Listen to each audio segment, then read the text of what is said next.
आज का शिरडी साई संदेश। सभी कर्म विचारों से उत्पन्न होते हैं, तो विचार वो है जिनका मूल्य है। कर्तव्य ही भगवान है तथा कर्म ही पूजा है। तिनके सा कर्म भी भगवान के चरणों में डाला फूल के समान है। यदि तुम प्रभु में सर्वदा पूर्ण विश्वास बनाकर रखोगे तो तुम्हें उसकी अनुकंपा अवश्य ही प्राप्त होगी। अनुकंपा कर्म का दुख दूर करती है। प्रभु मनुष्य को कर्म से पूर्ण रूप में बचा सकते हैं। हमारे विचार हमारे कर्म का आधार है और सच्ची भक्ति कर्म के माध्यम से प्रकट होती है। प्रभु में अटूट विश्वास रखने से हमें उनकी अनुकंपा प्राप्त होती है, जो हमारे जीवन के दुखों को दूर करती है। मेरे बच्चे, मेरे संदेश, मेरे उपदेश तुम्हें जीवन में प्रेम, करुणा और सत्य के मार्ग पर चलने की हमेशा प्रेरणा देते हैं। संसार पर भरोसा मत करो, प्रभु को ना भूलो, मृत्यु से ना डरो। यह संदेश हमें सिखाता है कि हमें भौतिक संसार की अस्थिरता पर निर्भर नहीं होना चाहिए, बल्कि ईश्वर में अटूट विश्वास रखना चाहिए और मृत्यु के भय से मुक्त रहना चाहिए। दिन का आरंभ प्रेम से करो, प्रेम से दिन व्यतीत करो, प्रेम से ही दिन को भर दो, प्रेम से दिन का समापन करो। यही प्रभु की ओर का मार्ग है। यह उपदेश तुम्हें दैनिक जीवन में प्रेम को केंद्र में रखने की प्रेरणा देता है, जिससे तुम्हारा जीवन ईश्वर की ओर अग्रसर होता है। प्रेम रहित कर्तव्य निंदनीय है, प्रेम सहित कर्तव्य वांछनीय है, कर्तव्य रहित प्रेम दिव्य है। इस वचन के माध्यम से मैं तुम्हें यही सिखाना चाहता हूँ कि प्रेम के बिना किया गया कर्तव्य अधूरा है, जबकि प्रेम से किया गया कर्तव्य श्रेष्ठ है। और यदि प्रेम निस्वार्थ हो तो वे दिव्यता को प्राप्त करता है।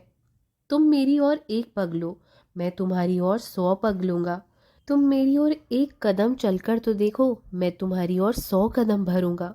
यह संदेश तुम्हें यही बताएगा कि यदि हम ईश्वर की ओर एक कदम बढ़ाते हैं तो ईश्वर हमारी ओर 100 कदम बढ़ाते हैं। अर्थात हमारे छोटे से प्रयास पर भी ईश्वर की असीम कृपा होती है। विचार के रूप में प्रेम सत्य है, भावना के रूप में प्रेम अहिंसा है, कर्म के रूप में प्रेम उचित आचरण है, समझ के रूप में प्रेम शांति है। इस उपदेश में मैं तुम्हें हमेशा प्रेम के विभिन्न रूपों को स्पष्ट करना चाहता हूँ, जो हमारे विचार, भावना, कर्म और समझ में प्रकट होते हैं। शिक्षा हृदय को मृदु बनाती है। यदि हृदय कठोर है तो शिक्षित होने का अधिकार नहीं मांगा जा सकता। यह वचन हमें सिखाता है कि सच्ची शिक्षा वही है जो हमारे हृदय को कोमल और संवेदनशील बनाती है। यदि हमारा हृदय कठोर है तो हम सच्चे अर्थों में शिक्षित नहीं कहला सकते। यदि धन की हानि हो तो कोई हानि नहीं हुई, यदि स्वास्थ्य की हानि हो तो कुछ हानि हुई, यदि चरित्र की हानि हुई तो समझो सब कुछ ही क्षीण हो गया। मेरे बच्चे, याद रखना, धन की हानि महत्वपूर्ण नहीं है, स्वास्थ्य की हानि कुछ हद तक महत्वपूर्ण है, लेकिन यदि हमारा चरित्र नष्ट हो जाए तो सब कुछ समाप्त हो जाता है। कर्तव्य ही भावना है तथा कर्म ही पूजा है। तिनके सा कर्म भी भगवान के चरणों में डाला फूल के समान है। हमारा प्रत्येक कर्तव्य ईश्वर के प्रति समर्पित होना चाहिए और हमारा हर छोटा बड़ा कर्म ईश्वर की पूजा के समान है। यदि तुम प्रभु में सर्वदा पूर्ण विश्वास बनाकर रखोगे तो तुम्हें उनकी अनुकंपा अवश्य ही प्राप्त होगी। अनुकंपा कर्म का दुख दूर करती है। प्रभु मनुष्य को कर्म से पूर्ण रूप से बचा सकते हैं। इस वचन में मैं तुम्हें हमेशा ईश्वर में अटूट विश्वास करने की प्रेरणा देता हूँ, जिससे तुम्हें भगवान की कृपा प्राप्त हो पाए, जो हमारे कर्मों के दुखों को दूर करती है। सभी कर्म विचारों से उत्पन्न होते हैं, तो विचार वो हैं जिनका कुछ मूल्य है। हमारे सभी कर्म हमारे विचारों से जन्म लेते हैं, इसलिए हमें अपने विचारों को शुद्ध और सकारात्मक रखना चाहिए।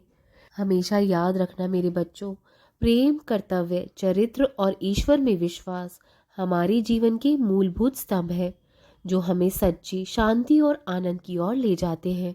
मैं जानता हूँ कि आजकल परिवार में कुछ मतभेद चल रहे हैं। मेरे बच्चे, जहाँ प्रेम है वहाँ भगवान है। अपने घर को प्रेम और आपसी समझ से भरो। सादगी में सुंदरता है। अपने सपनों के घर को दिखावे से दूर रखो और हमेशा सादगी अपनाओ। कर्तव्य ही पूजा है। अपने परिवार और घर की जिम्मेदारियों को पूरी श्रद्धा और विश्वास निष्ठा से निभाएं। जहाँ शांति है वहीं सुख है। घर को झगड़ों और नकारात्मकता से हमेशा दूर रखो। सपनों का घर वह है जहाँ हर कोना सुख और शांति से भरा हो। इसे ईश्वर का निवास मानकर अपने विचार और कर्म को शुद्ध रखो। सपनों का घर केवल भौतिक रूप से सुंदर या बड़ा नहीं होता। यह उन भावनाओं, विचारों, रिश्तों का संगम होता है जो इसे वास्तव में खास बनाते हैं। घर एक ऐसा स्थान है जहाँ प्रेम, शांति और सकारात्मकता का वास हो। जहाँ प्रेम है वहाँ भगवान है। घर को केवल एक संरचना के रूप में ना देखें। वह स्थान जहाँ प्रेम और करुणा हो वह स्वर्ग के समान बन जाता है। आपके सपनों का घर तभी साकार होता है जब आप हर सदस्य के प्रति स्नेह और आपसी समझ को बढ़ावा दें। सादगी में सुंदरता है मेरे बच्चों। सुविधाओं से सजे घर की जगह एक सादा और शुद्ध मनोभाव से भरा घर अधिक मूल्यवान है। दिखावे और भव्यता की होड़ से बचें। सादगी में ही वास्तविक संतोष और आनंद है। परिवार के प्रति आपकी जिम्मेदारियां ही उस घर की नींव को मजबूत बनाती हैं। अपने सपनों के घर को साकार करने के लिए कड़ी मेहनत करें और परिवार के सभी सदस्यों की ज़रूरतों और भावनाओं का ध्यान रखें। घर में सबसे महत्वपूर्ण तत्व शांति है। झगड़ों, ईर्ष्या और नकारात्मकता से हमेशा बचो। मैं हमेशा तुम्हें यही सिखाना चाहता हूँ मेरे बच्चों कि माफ़ी, सहिष्णुता और समझदारी के माध्यम से आप अपने घर को शांति का प्रतीक बना सकते हो। आध्यात्मिक और भक्ति का स्थान अपने घर में अवश्य बनाएं। अपने सपनों के घर में एक ऐसा कोना ज़रूर बनाएं जो प्रार्थना, ध्यान और आत्मचिंतन के लिए हो। जहाँ प्रार्थना होती है वहाँ ईश्वर का वास अवश्य होता है। इस तरह आपका घर केवल एक निवास स्थान नहीं बल्कि एक पवित्र स्थान बन जाएगा। अपने सपनों का घर कैसा होना चाहिए आज मैं तुम्हें बताता हूँ। शारीरिक सुंदरता से अधिक मानसिक संतुलन का स्थान होना चाहिए। आपका घर केवल दीवारों से घिरा स्थान नहीं बल्कि वह जगह होनी चाहिए जहाँ आप अपनी आत्मा को शांत कर सकते हैं। इसे हर दिन सकारात्मकता और अच्छे विचारों से भरें। हर सदस्य के लिए सम्मान जरूरी होना चाहिए। घर का हर सदस्य चाहे वह छोटा हो या फिर बड़ा, उसमें समान रूप से महत्वपूर्ण है। परिवार के बीच प्यार और एकजुटता बनाए रखें और साथ ही प्रकृति के साथ तालमेल में जीवन बिताना जरूरी है। अपने सपनों के घर में हरे भरे पौधे और ताज़ी हवा और प्राकृतिक रोशनी के लिए जगह बनाएं। ये आपका आध्यात्मिक और मानसिक संतुलन प्रदान करता है। मेरी कृपा से तुम्हारा सपनों का घर जरूर साकार होगा, मेरा आशीर्वाद है। राम कृष्ण हरि, राम कृष्ण हरि, राम कृष्ण हरि।